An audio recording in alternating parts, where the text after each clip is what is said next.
I wanted to go to another popular one to revisit is the agent thing. So, um, first, people ask commonly, do I need to get one? When do I need to get one? Will they help my kid get noticed, scouted, promoted, whatever? And then maybe within that, we can actually talk about again, which we've done, is what are they for? Before you go, I want to tell people a story. Um, the promoting thing is what I want to touch on first. So a lot of people think that you get an agent because they're going to promote you, or you get an advisor because they're going to promote you. And there are people that call themselves agents, advisors, whatever, that you are paying them for them to promote you. That happens. That isn't the intended purpose of the job, though. So, because I had a conversation with an advisor who he does promoting, and that's fine that he can do the promoting because that's what his service is for, the promoting.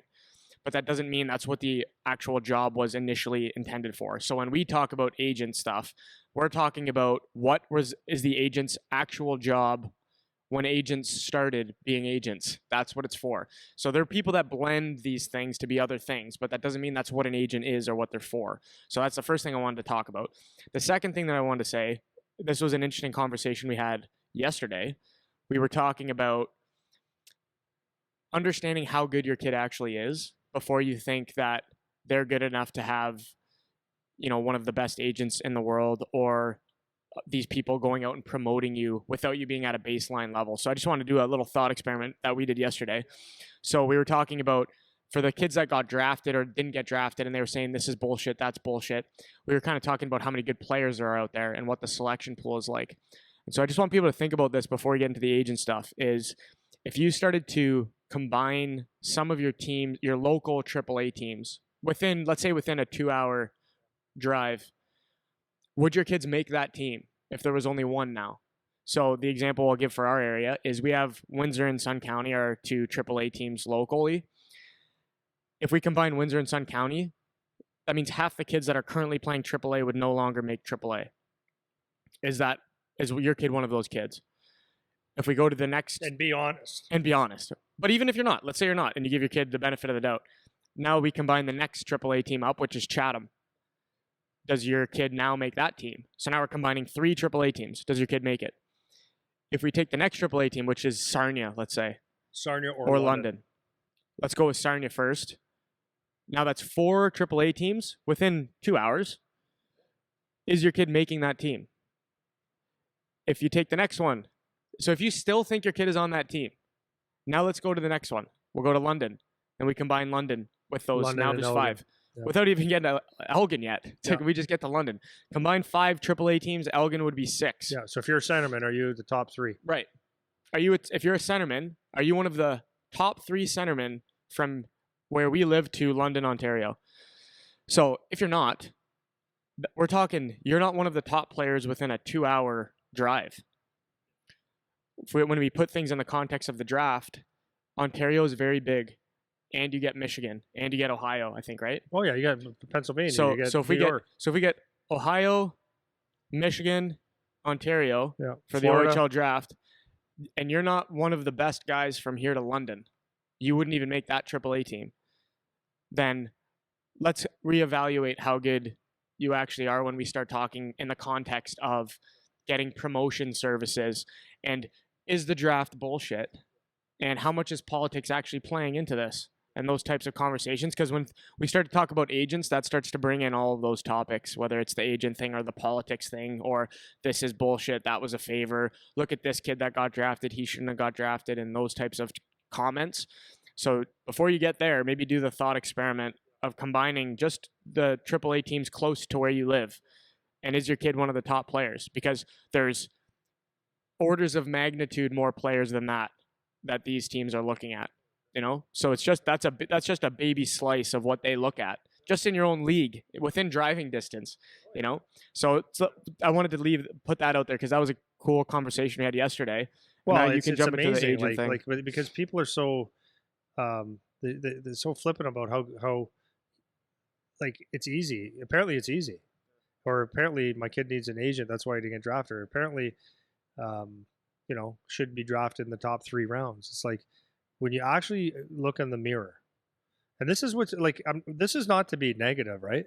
This is to be like when you're truly evaluating the best that you can as a parent or as a player. And I told this to my kids the other day. I said, you got to look in the mirror sometimes. Just ask yourself the question, right?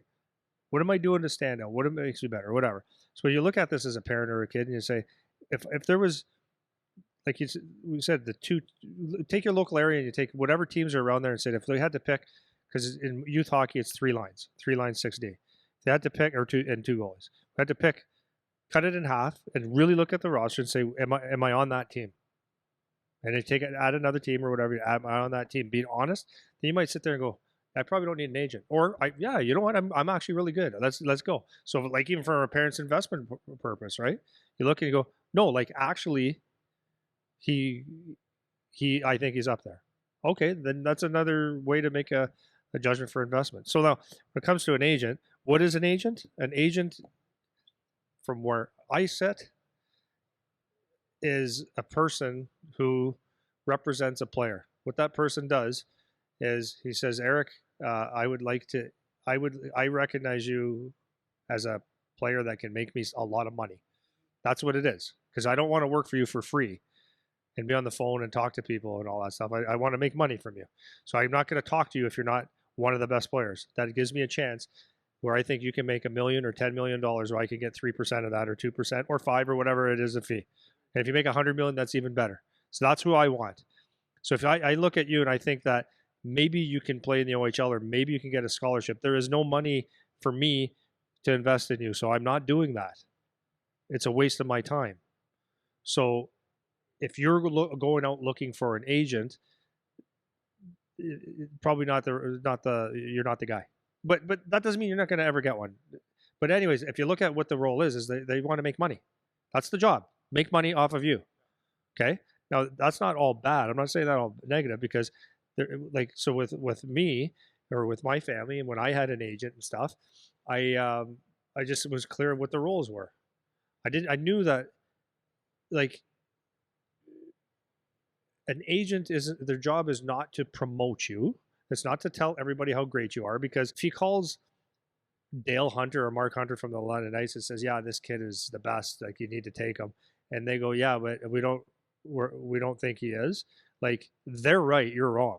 You're the agent, you're the salesman, you're the, like, so promoting them doesn't help at the OHL level or NHL level. But where they are good, what they are used for is for the business side. The business side is contracts, dealing with the general manager, or dealing with the general manager on the business side of your career. So like, if I was really, really unhappy and I don't want to talk to the coach myself, or it got out of hand, like you, I mean, as a player, then, and there's good time and place to do that. Like for me, with my son's team, I have a decent a very good relationship with the general manager. And I don't want to be the hockey dad that's a pain in the ass. And I don't talk to him about all that stuff. But if there was a business issue with my son, but he's old enough now, he can make that decision. So I'm talking the first year or two.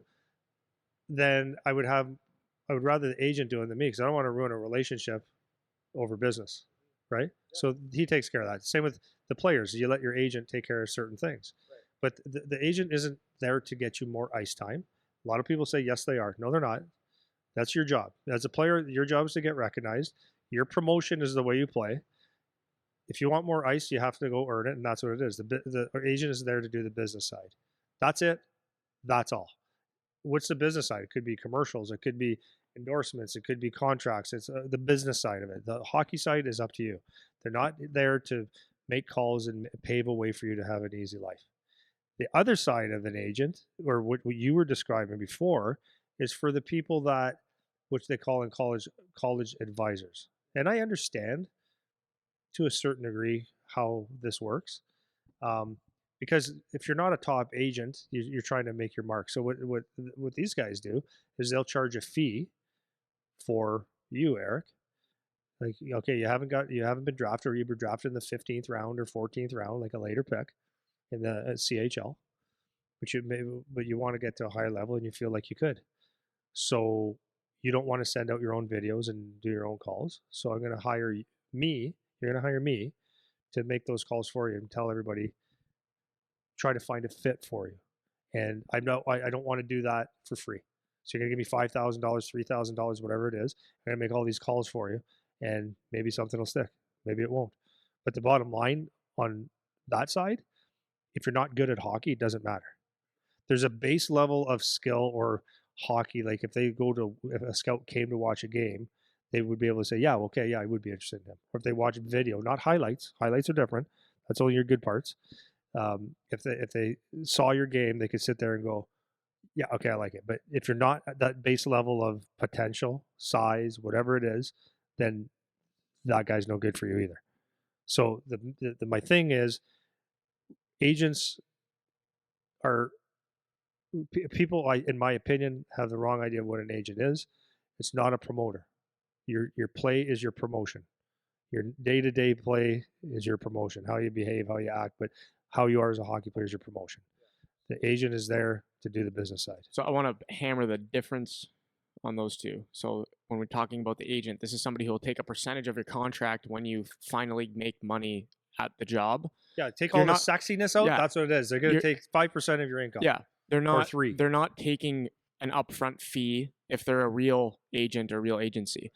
If you go another way, if you go towards the advisor route, where now you're paying a fee for the promotion part, that's a different job. That's not the same thing. So people will blend those when they talk about it, and then they will argue with us. Go.